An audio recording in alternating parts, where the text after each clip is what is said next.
So Indian மார்க்கெட்டில் பார்த்தீங்கன்னா classic, adventure, scrambler இப்படி எல்லா வேரியண்ட்லுமே வந்து 300 to 400 cc செக்மெண்ட் தான் இப்போ ஹார்ட் ஆஃப் த மார்க்கெட்டில் இருக்குது. முன்னெல்லாம் கிளாசிக் பைக் வாங்கினாலே நம்ம மைண்டில் வரது வந்து ராயல் என்ஃபீல்டு தான். ஸோ கிளாசிக் 350 செக்மெண்ட்டில் ரைட் காம்படிட்டர் ராயல் என்ஃபீல்டோட 350 cc செக்மெண்ட், அப்புறம் ஜாவோட 350 கிளாசிக், அதோட காம்படிட்டர் பார்த்தீங்கன்னா ஹோண்டா CB 350 தான். One of the most refined engine in it segment. So இந்த வண்டி பற்றி தான் நம்ம இன்னைக்கு பார்க்க போகிறோம். வாங்க நம்ம வீடியோக்குள்ள போயிடலாம்.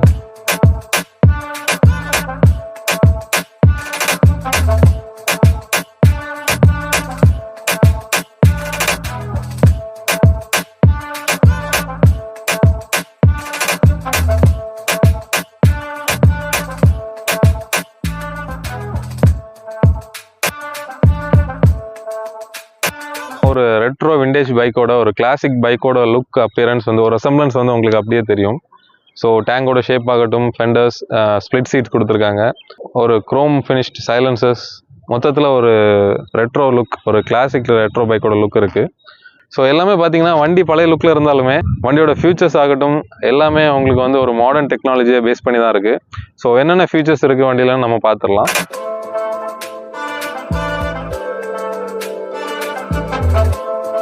ஸோ வண்டியோட ஹெட்லைட்ஸ், இண்டிகேட்டர்ஸ், டேஞ்சர் அசம்பிளி எல்லாமே ஃபுல் அண்ட் ஃபுல் உங்களுக்கு வந்து எல்இடியில் தான் கொடுத்துருக்காங்க.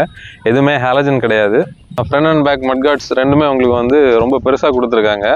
இதோட ப்ரீவியஸ் மாடல்ஸ் வந்து உங்களுக்கு ஷார்ட் ஃபெண்டரில் இருக்கும். ஹைனஸ் 350 ஆகட்டும், RS 350 ஆகட்டும், உங்களுக்கு வந்து ஷார்ட் ஃபெண்டராக இருக்கும். ஸோ அதுலேருந்து உங்களுக்கு இதில் என்ன பெனிஃபிட்னா, உங்களுக்கு மட் எதுவுமே இப்போ ரெய்னி டைமில் நீங்கள் மழை டைமில் வண்டி ஓட்டினாலும் சரி, செளி மண்ணெல்லாம் உங்களுக்கு பெரிய அளவு தெரிக்காது. ஏன்னா அவ்வளோ பெரிய ஃபெண்டர் கொடுத்துருக்காங்க. ஸோ அந்த CB 350ல் பார்த்தீங்கன்னா உங்களுக்கு இந்த ஃப்ரண்ட் ஃபோர்க் இன்னர் டியூப் வந்து கவர்ட். ப்ரீவியஸ் வெர்ஷனில் வந்து உங்களுக்கு வந்து இன்னர் டியூப் அப்படியே தெரியும். ஸோ இதில் ஒரு கவர்டு செக்ஷன் கொடுத்துருக்காங்க. இதுவும் ஆகட்டும், ஃப்ரண்ட் டெலஸ்கோபிக் ஃபோர்க்ஸ்லையுமே உங்களுக்கு ஒரு கவர்டு ஃபோர்க் டியூப் கொடுத்துருக்காங்க. பிரேக்ஸ் பார்த்தீங்கன்னா dual channel ABS brakes. Nissin வந்து உங்களுக்கு கேலிபர்ஸ் கொடுத்துருக்காங்க. ஸோ ஃப்ரண்ட் டிஸ்க் சைஸ் பார்த்தீங்கன்னா உங்களுக்கு ஒரு 310 mm ரோட்டார் வந்துடுது வித் ABS வரும். டயர் செக்ஷன் பார்த்தீங்கன்னா 19 inch டயர்ஸ், அலாய் வீல்ஸ் வந்துடுது உங்களுக்கு ரெண்டுமே.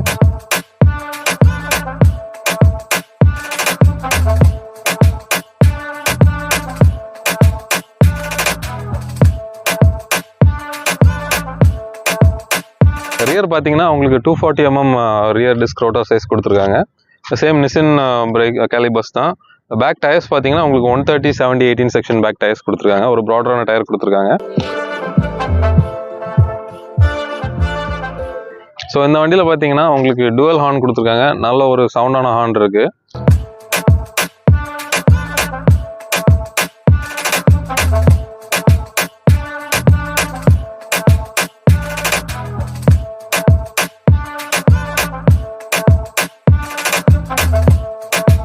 வண்டியோட இன்ஜின் பார்த்தீங்கன்னா ஒரு 348 cc சிங்கிள் சிலிண்டர் ஏர் கூல்ட் இன்ஜின், ஃபியூல் இன்ஜெக்டட். வண்டியோட பவர் பார்த்தீங்கன்னா ஒரு 20 bhp பவரும் 29 Nm டார்க் வந்து உங்களுக்கு 3000 RPMல ப்ரொடியூஸ் பண்ணுது. ஸோ இட் மீன்ஸ் வந்து உங்களுக்கு வந்து ஒரு லோவர் ரேஷியோ அரௌண்ட் 2500 to 3000ல நீங்கள் வந்து உங்களுக்கு வந்து வண்டியோட ஃபுல் டார்க்குமே உங்களுக்கு கிடச்சிருது. நல்ல ஒரு பவர் வந்து உங்களுக்கு இனிஷியலே ஃபீல் பண்ணலாம். ஸோ இந்த வண்டியில் வந்து உங்களுக்கு 5-speed gear box with slipper assist clutch கொடுத்துருக்காங்க. ரொம்ப லைட்டரான கிளச் கொடுத்துருக்காங்க. ரைட் பண்ணும்போது ரொம்ப கம்ஃபர்ட்டாக இருக்குது. வண்டியோட வீல் பேஸ் பார்த்தீங்கன்னா ஒரு 1441 mm வீல் பேஸும், வண்டியோட கிரவுண்ட் கிளியரன்ஸ் வந்து உங்களுக்கு 165 mm கிரவுண்ட் கிளியரன்ஸ் கொடுத்துருக்காங்க. 165 mm கிரவுண்ட் கிளியரன்ஸ் வந்து ரொம்ப கம்மின்னு நினச்சிடாதீங்க. யூஸ்வலாக கிளாசிக் பைக்ஸ் எடுத்தாலே அரௌண்ட் 160, 170 அந்த ரேஞ்சில் தான் உங்களுக்கு வந்து கிரவுண்ட் கிளியரன்ஸ் இருக்கும். ஸோ இந்த வண்டியோட சேசஸ் பார்த்தீங்கன்னா உங்களுக்கு டைமண்ட் டைப் சேசஸ் கொடுத்துருக்காங்க. இதோட காம்படிட்டர் வந்து என்ஃபீல்டு ஜாவா பார்த்தீங்கன்னா பிஃபோர் வந்து என்ஃபீல்டு வந்து உங்களுக்கு சிங்கிள் ஃப்ரேம் தான் கொடுத்துருந்தாங்க. ஸோ இப்போ அவங்க வந்து டபுள் ஸ்க்ராடல் ஃப்ரேம் ஆக்கிட்டாங்க. ஜாவாவுமே அப்படி தான். சிங்கிள் ஃப்ரேமாக இருந்தாலுமே கீழே வந்து உங்களுக்கு டபுளாக செப்பரேட் ஆகுது. செப்பரேட் ஆகி உங்களுக்கு இன்ஜின் மவுண்டிங் எல்லாமே டபுளாக இருக்குது. ஸோ நமக்கு வந்து ஃப்ரேம் ஸ்ட்ராங்காக தான் இருக்குது. நல்ல ஒரு ரிஜிடான ஃப்ரேம் தான் கொடுத்துருக்காங்க. இந்த செக்மெண்ட்லேயே பார்த்தீங்கன்னா இந்த வண்டிக்கு உங்களுக்கு ட்ராக்ஷன் கண்ட்ரோல் கொடுத்துருக்காங்க. ட்ராக்ஷன் கண்ட்ரோல் என்னென்னு பார்த்தீங்கன்னா, இப்போ நீங்கள் வண்டியை ஒரு ஸ்லிப்பரி ரோட்டில் ஓட்டுறீங்க, இல்லைனா மழை டைமில் நல்லா அந்த டைமில் ஓட்டுறீங்கன்னா வீல் வந்து உங்களுக்கு ஓவராக ஸ்பின் ஆக சான்சஸ் இருக்கும். ஸோ அந்த டைம் வந்து வீலை ஓவராக ஸ்பின் ஆக விடாது.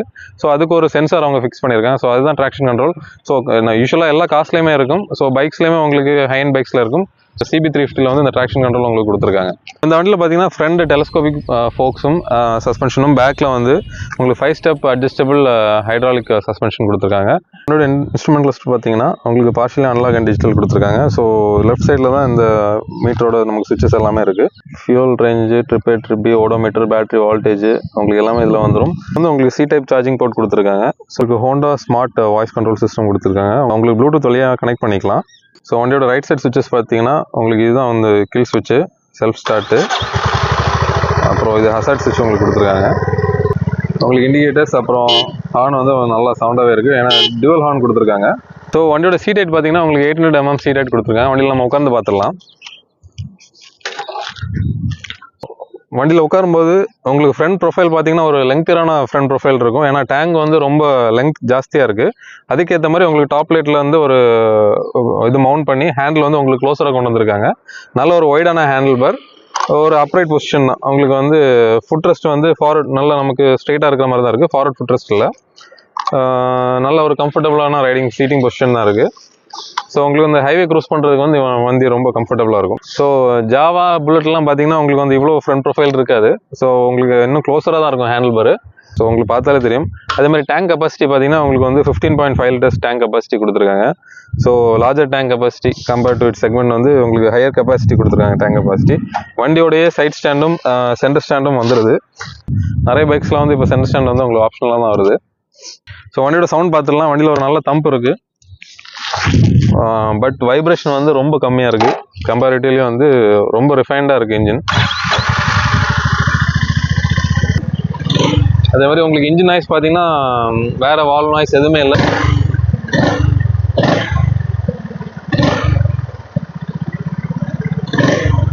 ஸோ என்ஃபீல்டுக்கு ரைட் காம்படிட்டர்னு சொல்லலாம். ஸோ இந்த சவுண்டு வந்து என்ஃபீல்டுக்கு அப்புறம் ஹோண்டாவில் தான் இந்த இன்ஜினில் தான் உங்களுக்கு வந்து இந்த சவுண்ட் இருக்குது.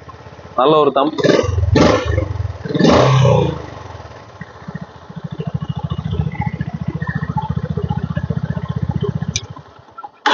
சைட் ஸ்டாண்ட் சென்சார்ஸுமே கொடுத்துருக்காங்க.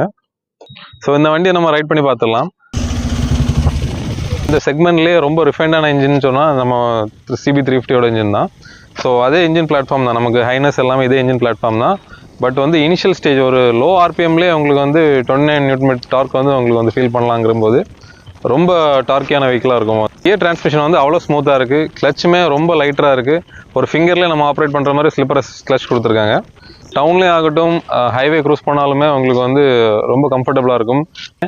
ரொம்ப ஃப்ளிக்கபிள், ஓட்டுறதுக்கு ரொம்ப நல்லா இருக்குது வண்டி. அதுவும் இல்லாமல் சீட் வந்து கண்டிப்பாக சொல்லணும், ரொம்ப ஒய்டரான சீட்டு. ஸ்ப்ளிட் சீட் ஆனாலுமே ரெண்டுமே உங்களுக்கு வந்து லெங்க்த்தும் ஆகட்டும் விட்டும் ஆகட்டும் உங்களுக்கு வந்து ரொம்ப கம்ஃபர்டபுளான சீட்ஸ் கொடுத்துருக்காங்க. ஈவன் தோ ஏர் கூல்டாக இருந்தாலுமே உங்களுக்கு வந்து இன்ஜின் வந்து அவ்வளோ ரிஃபைன்மெண்ட்டாக கொடுத்துருக்காங்க. வைப்ரேஷன்ஸ் ஃப்ரீயாக இருக்குது, சுத்தமாக இல்லைன்னு சொல்லலாம் வைப்ரேஷன். உங்களுக்கு வந்து ஒரு 100 க்ரூஸ் பண்ணி போகிறதுக்கு ரொம்ப கம்ஃபர்டபுளாக இருக்குது வண்டி. வைப்ரேஷன் சுத்தமாக இல்லை, ஸ்ட்ரெயின் இல்லாத மாதிரி இருக்குது இன்ஜின். ஒரு 350cc செக்மெண்ட் பைக் பார்க்குறீங்க, அதுவும் கிளாசிக் பைக் பார்க்குறீங்கன்னா இந்த வண்டியை கண்டிப்பாக கன்சிடர் பண்ணுங்கள். உங்களுக்கு வந்து ஒரு பட்டர் ஸ்மூத்தான ரைடிங் எக்ஸ்பீரியன்ஸ் இருக்கும். அதுவும் இல்லாமல் இந்த வண்டி நமக்கு தந்த மரக்கேர் ஹோண்டாக்கு ரொம்ப தேங்க்ஸ். இவங்களோட பிக் விங் ஷோரூம் பார்த்தீங்கன்னா நம்ம பார்வதிபுரம் பக்கத்தில் தான் இருக்குது, நியர் டு த பிரிட்ஜ் தான். ஸோ இவங்களோட காண்டாக்ட் நம்பர் நான் கீழே கொடுத்துருக்கேன். நீங்கள் வந்து for enquiries you can call them. இந்த வீடியோ பிடிச்சிருந்தா லைக் பண்ணுங்கள், உங்கள் ஃப்ரெண்ட்ஸுக்கு ஷேர் பண்ணுங்கள். நம்ம சேனலை சப்ஸ்கிரைப் பண்ணிக்கோங்க for more update. Until then, stay tuned. Bye bye.